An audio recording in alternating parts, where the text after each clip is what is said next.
ಪ್ರಭಾವ ಪದ್ಧತಿಯ 66ನೆಯ ಶ್ಲೋಕದಲ್ಲಿ, ಅಂದರೆ ಪಾದುಕಾ ಸಹಸ್ರದ 96ನೆಯ ಶ್ಲೋಕದಲ್ಲಿ, ಪಾದುಕಾದೇವಿ ಧನವನ್ನ ನೀಡುವ ಸಂಪತ್ ಪ್ರದಾಯಿನಿ ಅಂತಾರೆ ದೇಶಿಕರು. ಶ್ಲೋಕ ನೋಡೋಣ. ಧನ್ಯ ಮುಕುಂದಸ್ಯ ಪದಾನುಷಂಗಾತ್ ಧನೀಯತಾ ಯೇನ ಸಮರ್ಚಿತಾ ತ್ವಂ ವಾಸಸ್ತದೀಯೋ ಮಣಿಪಾದರಕ್ಷೆ ಲಕ್ಷ್ಮ್ಯಾಲಕಾಮಪ್ಯಧರೀಕರೋತಿ.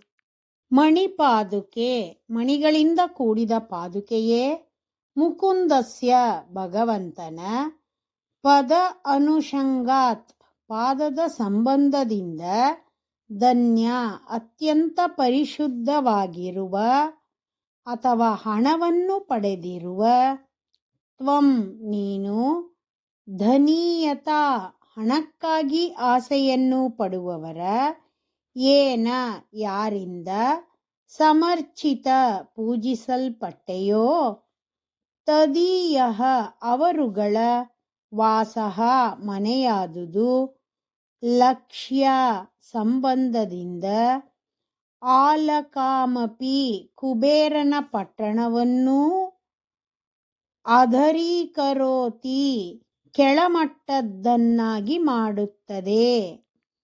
ದೇಶಿಕರು ಪಾದುಕಾ ಸಹಸ್ರದಲ್ಲಿ ಇಷ್ಟು ದಿನ ಹೇಳಿದ ಫಲಗಳಿಗಿಂತ ಇಂದು ಹೇಳುವ ಫಲ ಎಲ್ಲರನ್ನೂ ಆಕರ್ಷಿಸುತ್ತದೆ.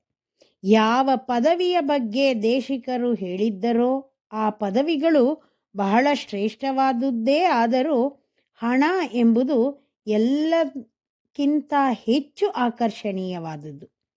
ಈಗ ದೇಶಿಕರು ಹೇಳ್ತಾರೆ, ಯಾರು ಧನಾಪೇಕ್ಷೆಯಿಂದ ಪಾದುಕಾದೇವಿಯನ್ನ ಪೂಜಿಸ್ತಾನೋ ಅವನಿಗೆ ಮುಕುಂದನ ಪಾದ ಸಂಬಂಧದಿಂದ ಧನ್ಯಳು ಧನಪೂರ್ಣಳೂ ಆದ ಪಾದುಕಾದೇವಿ ಅವನ ಮನೆಯನ್ನ ಸಂಪತ್ತಿನಿಂದ ತುಂಬಿ ಅವನ ಒಂದು ಮನೆ ಅನೇಕ ಧನಪೂರ್ಣ ಮನೆಗಳಿರುವ ಕುಬೇರನ ಅಲಕಾಪುರಿಯನ್ನೂ ಮೀರಿಸುತ್ತದೆ ಅಂತಾರೆ. ಒಳ್ಳೆಯ ಆಚಾರ್ಯರುಗಳಿಗೆ ಭಗವಂತನು ಸ್ವಾಧೀನನಾಗಿದ್ದಾನೆ. ಆದುದರಿಂದ ಅಂತಹ ಆಚಾರ್ಯರುಗಳನ್ನ ಹಣಕ್ಕಾಗಿ ಭಕ್ತಿಯಿಂದ ಆರಾಧಿಸಿದರೆ ಅವರಿಗೆ ಎಲ್ಲೆಯಿಲ್ಲದ ಸಂಪತ್ತು ದೊರಕುತ್ತದೆ. ಭಗವಂತನಲ್ಲಿ, ಆಚಾರ್ಯರಲ್ಲಿ ಸರಿಯಾದ ಭಕ್ತಿ ಶ್ರದ್ಧೆ ಇಲ್ಲದ ನಾವುಗಳು ಭಗವಂತನ ಹೆಸರನ್ನ, ಆಚಾರ್ಯರ ಹೆಸರನ್ನ ಹೇಳುವುದರಿಂದಲೇ ಎಷ್ಟೋ ಸೌಖ್ಯಗಳನ್ನು ಪಡಿತೀವಿ. ಹಾಗಿರುವಾಗ ಸರಿಯಾದ ಭಕ್ತಿ ಮಾಡಿದರೆ ಸಾಟಿ ಇಲ್ಲದ ಸೌಖ್ಯ ಸಿಗುವುದರಲ್ಲಿ ಅನುಮಾನನೇ ಇಲ್ಲ. ಶ್ರೀಮತೆ ನಿಗಮಾಂತ ಮಹಾದೇಶಿಕಾಯ ನಮಃ.